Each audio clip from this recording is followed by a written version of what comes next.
A'udzubillahi minasyaitonirrajim. Bismillahirrahmanirrahim. Sahabat KSM, jumpa kembali dengan kajian-kajian Islami. Assalamualaikum warahmatullahi wabarakatuh. Sahabat KSM, dalam kesempatan kali ini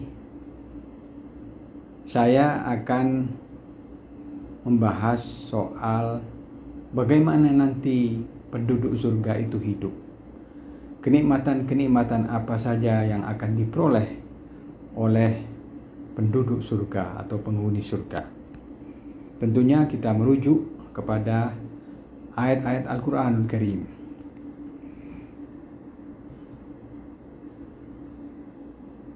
Merujuk kepada berbagai penjelasan dan penggambaran yang disampaikan oleh Al-Quranul Karim mengenai surga, maka dapat dipahami bahwasanya surga ini adalah pusat tempat kenikmatan-kenikmatan rohani dan juga jasmani di akhirat nanti, di mana surga ini diperuntukkan untuk orang-orang yang beriman dan bertakwa dan beramal soleh saat mereka hidup di dunia. Istilah yang paling sering digunakan oleh Al-Quran mengenai surga ini adalah jannah. Jannah itu mufradnya. Adapun tasniahnya atau duanya disebut jannatan. Kemudian pluralnya jannatun. Ini yang sering kali disebutkan oleh Al-Quran, bahkan jumlahnya lebih daripada 100 ayat yang menyinggung soal istilah jannah ini. Jannah diartikan sebagai taman atau kebun yang diambil dari kata jannah, artinya menutupi. Mungkin dikarenakan kebun atau taman itu menutupi tanah dengan pohon-pohonnya yang rindang, maka tempat itu dinamakan dengan jannah. Artinya satu lahan atau tempat yang ditutupi oleh pepohonan dan tumbuh-tumbuhan yang rindang. Dinamakan jannah mungkin dikarenakan karena kenikmatan yang paling hebat itu adalah saat manusia bertamasya di tempat yang rindang, banyak pepohonan, ada misalkan sumber mata air di situ. Itu begitu suatu kenikmatan bagi setiap orang yang bertamasya ketika berada di tempat yang seindah itu. Di mana manusia yang saat hidup di dunia juga senang ketika bertamasya ke alam, menyaksikan pohon-pohon yang indah dan tumbuh-tumbuhan yang hijau asri. Mereka menikmati bertamasya di tempat itu. Di dalam Al-Quran disebutkan bahwasanya penghuni surga ini tidak diberikan makanan. Ukuluha daim wa dhilluha. Jadi makanan-makanan yang disediakan itu begitu melimpah secara berkesinambungan, tidak pernah terputus.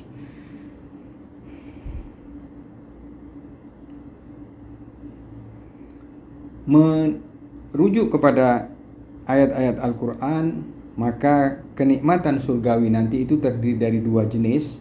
Pertama jenis rohani dan juga jasmani.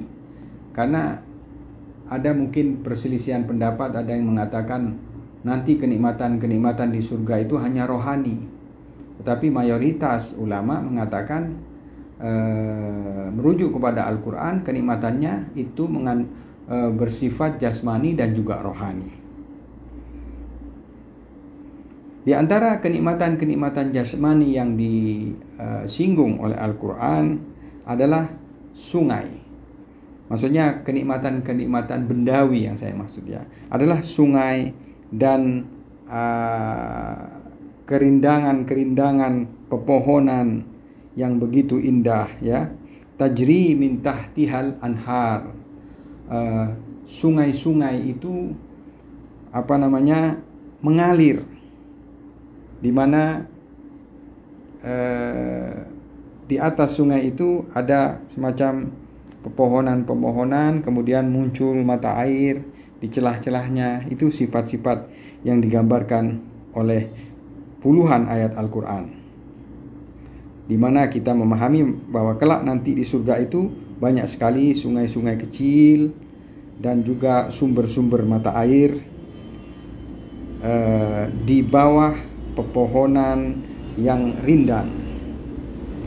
Yang kenikmatan yang lainnya adalah rumah-rumah, manazil, rumah dan tempat tinggal yang begitu indah dan tidak terdapatkan pencemaran di rumah itu, dan berada di puncak kedamaian rumah-rumah di surga nanti. Wa yudkhilkum jannatin tajri min tahtihal anhar wa masakin thayyibah fi jannati adn, ya kan?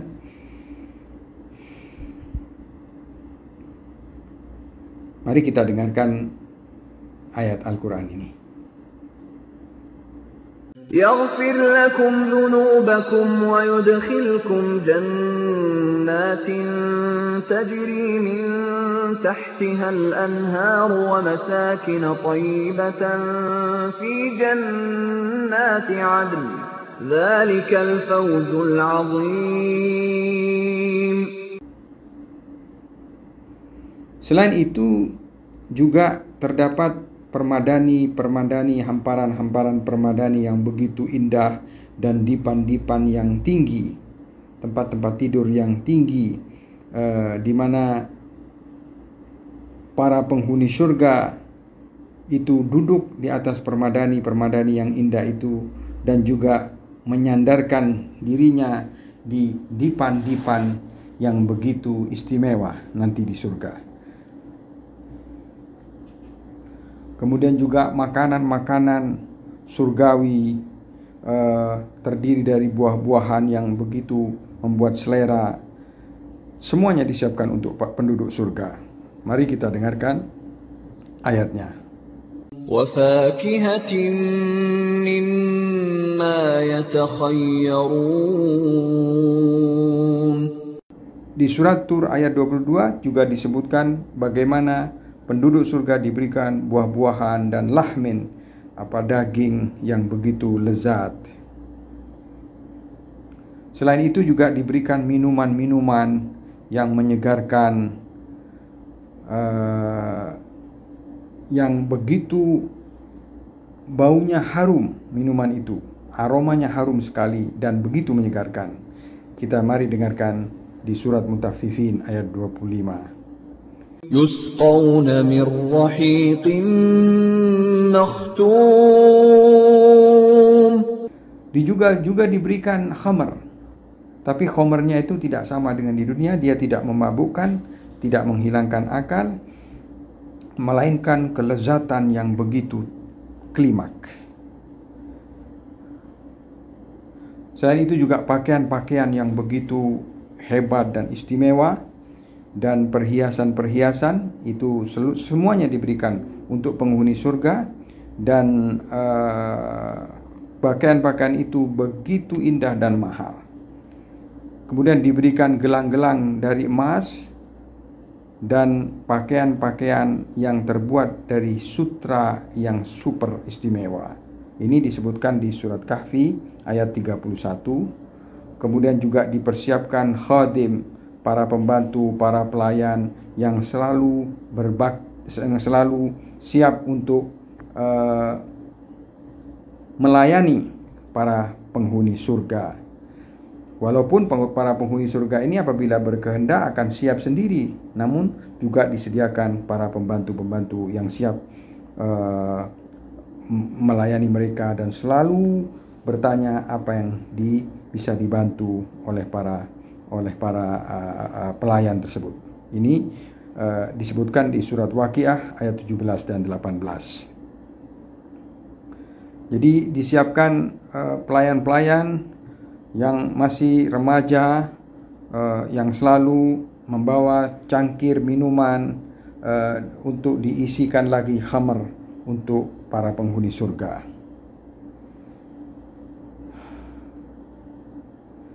Walaupun bisa dikatakan kenikmatan-kenikmatan surgawi itu tidak bisa dibatasi oleh dengan apa yang telah disebutkan tadi, karena kenikmatannya unlimited, tidak terbatas. Di kenikmatan-kenikmatan yang diperuntukkan, kenikmatan-kenikmatan surgawi itu tidak terbatas. Begitu melimpahnya kenikmatan-kenikmatan yang diberikan kepada penghuni surga. Wa fiha ma tastahihil anfus wa taladdul a'yun, seperti yang dijelaskan di surat Zuhruf ayat 71. Jadi apapun yang diinginkan oleh hati, apapun yang dikehendaki oleh hati dan juga oleh mata, itu akan disediakan. Dan kenikmatan yang paling dahsyat adalah salam daripada para malaikat, salam sejahtera dari para malaikat untuk penghuni surga. Ketika para penghuni surga itu masuk ke surga, maka mereka disambut dengan begitu hangat oleh para malaikat yang ada di surga tersebut. Dan selalu sambutan itu bukan hanya sekali, tapi selalu mereka menyampaikan penghormatan dan salam sejahtera untuk para penghuni ahli surga. Salamun qaulan min rabbir rahim. Dan juga salam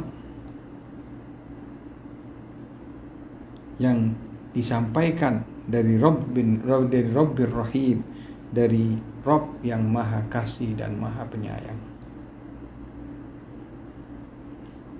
Yang mana hal ini disampaikan di surat Yasin ayat 58. Sudah barang tentu salam daripada Rabbun Rahim itu betapa nikmatnya ketika penghuni surga mendapatkan salam. Salamun qaulan min rabbir rahim. Dan lingkungan surga itu sangat damai dan aman. Tidak ada kekesalan, tidak ada kejenuhan, dan tidak ada lagi kekhawatiran, tidak ada lagi kesedihan. Udkhulul jannata la khaufun alaikum wala antum tahzanun. Hal ini disampaikan di surat A'raf ayat 49. Dan salah satu kenikmatan lagi, orang-orang yang menemani para ahli surga itu dan orang-orang yang bisa diajak bicara di sana, itu adalah kenikmatan rohani yang dirasakan oleh ahli surga karena pertemanan dengan manusia yang baik dan manusia yang memiliki hati yang jernih dan bersih, di mana tidak ada lagi rasa dengki, tidak ada lagi rasa iri dan dendam. Sama sekali hal-hal tersebut sudah dibuang oleh Allah SWT, sehingga yang ada hanyalah keseragaman hati dan kehangatan persaudaraan. Dan ridhonya Allah kepada mereka adalah kenikmatan yang tiada tara. Bagaimana ketika Sang Pencipta ridho terhadap makhluk yang diciptakannya. Waridwanun minallahi akbar wa huwal fawzul adim. Hal ini disampaikan di surat Taubah ayat 72. Dan para penghuni ahli surga itu hari-harinya selalu diselimuti dengan kesenangan, dengan keceriaan, dan mereka tenggelam dalam keceriaan, tenggelam dalam kesenangan. Tidak ada lagi rasa kesedihan.